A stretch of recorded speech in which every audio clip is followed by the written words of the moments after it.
जैसे कि आपने कहा, आज इस दौर में अपनी बात भी कहना बड़ा मुश्किल हो रहा है। मैं धन्यवाद दूंगा निर्देश दीदी को, जिन्होंने आज रामास्वामी पेरियार जी के जन्मदिन पर नफरत मुक्त भारत की शुरुआत की है। और आपको समझना पड़ेगा, ये शुरुआत जो है ये इस दौर के अंदर जो एक तरफ नफरत की बातें करते हैं लोग, जो 10 करोड़ सिर काटने की बात करते हैं, और एक तरफ हम समाज से नफरत खत्म करने की बात कहते हैं, वो लोग उनके साथ खड़े हैं जो गाय के नाम पे हत्या करते हैं, जो दलितों को मारने का काम करते हैं, और एक तरफ हम लोग हैं जो शांति की बात करते हैं, अपने हक अधिकार की बात करते हैं। तो अब सोचना आप लोगों को है कि ये जो तमाम तरीके के जो नफरती जो कीटाणु घूम रहे हैं, और ये चुनाव का टाइम पे जो अपने आप को हिंदू का चोला ओढ़ करके आते हैं, ये बहुत बड़ा खतरनाक स्टंट है। जैसे हमारी एक बहन ने कहा कि आप शिक्षा की बात क्यों नहीं करते, आप रोजगार की बात क्यों नहीं करते, और तमाम तरीके की मॉब लिंचिंग होती है, आप उन पे चर्चा क्यों नहीं करते हो। आज इस देश के अंदर ये नफरत फैलाने वाले लोग जो आरएसएस और बीजेपी के हैं, और तमाम दलितों को, तमाम ओबीसी के लोगों को जो हिंदू बनाने का काम कर रहे हैं, हम कोई इनके हिंदू आंदू नहीं। हाँ, मैं खुद हरियाणा से बिलोंग करता हूँ, और हरियाणा में एक जाति पाई जाती है खाती, जिसको जांगड़ा समाज कहते हैं, और वो सूत्रों में आती है। और कुछ लोग हैं जो मनुवादी की चपेट में हैं, जो अपने आप को कथाकथित ऊंची कोटि वाला ब्राह्मण कहते हैं। इस देश के अंदर अगर हम नारे को ब्राह्मण कहते हो, तो इस देश के अंदर 5 मठ हैं। 5 मठों में से उन 2 मठों को हमारे नाम कर दिया जाए, जिसमें करोड़ों की अरबों की संपत्ति आती है, ताकि हमारे बच्चे भी पढ़ लिख करके आईपीएस आईएएस इस देश के नेता अभिनेता बन सके। लेकिन उस पर कोई चर्चा नहीं है। आपको बनाना है हिंदू, और हिंदू बना करके आपसे कांवड़ ढुआनी है, आपको सालासर लेके जाना है, आपको बालासर लेके जाना है, आपको तमाम तरीके की यात्राएं करवानी है। लेकिन मैं पूछना चाहता हूं, क्या आपके अकाउंट में 5,000 रुपए साल के आते हैं?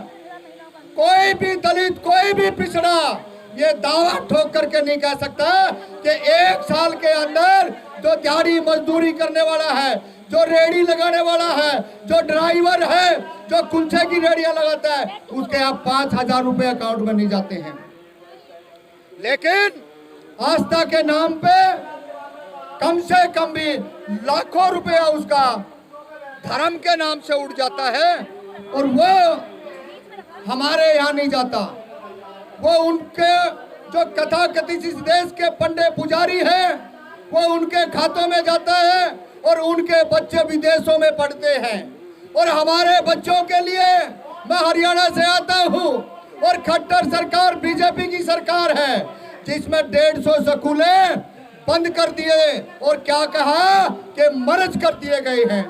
अरे भाई, सरकारी स्कूलों में दलितों के बच्चे पढ़ते हैं, पिछड़ों के बच्चे पढ़ते हैं, वंचितों के बच्चे पढ़ते हैं। जब आपने सरकारी स्कूल ही बंद कर दिए और जब उसका बजट ही घटा दिया, तो सीधा सीधा है कि इस देश के अंदर एक तरफ तो वो ताकतवर लोग हैं जो गऊ के नाम पे सीधे सीधे मौन लिंचिंग करते हैं, हत्याएं करते हैं, और दूसरी तरफ हमारे हैं जो जिसको शिक्षा से, रोजगार से सारे हक अधिकार छीने जा रहे हैं।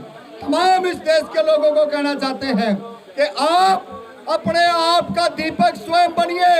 जब तक कथागत गौतम बुद्ध ने कहा था कि ये चतुर चालाक लोगों के चक्कर में मत पड़िए, आप अपना खुद सोचिए अच्छाई और बुराई के लिए, तभी आप आगे बढ़ सकते हैं। तो साथियों, सचेत रहे इन लोगों से, क्योंकि ये लोग तरह तरह के हथकंडे अपनाते हैं। और एक खास बात बताऊं, जो बिट्टू बजरंगी जिसको कहा गया, मोनू मानेसर जिसको कहा गया, पूरा देश के अंदर दंगे फैलाने का काम किया गया। एक तो लुहार है और दूसरा यादव है। शिकार भी किसको बनाते हैं ये लोग? ओबीसी के लोगों को, एससी के लोगों को। अब आपने समझना है कि बाबा साहब के विचारों पे जाना है, या रामास्वामी पेरियार के विचारों पे जाना है, या किसी और पाखंडी के चुंगल में फंसना है।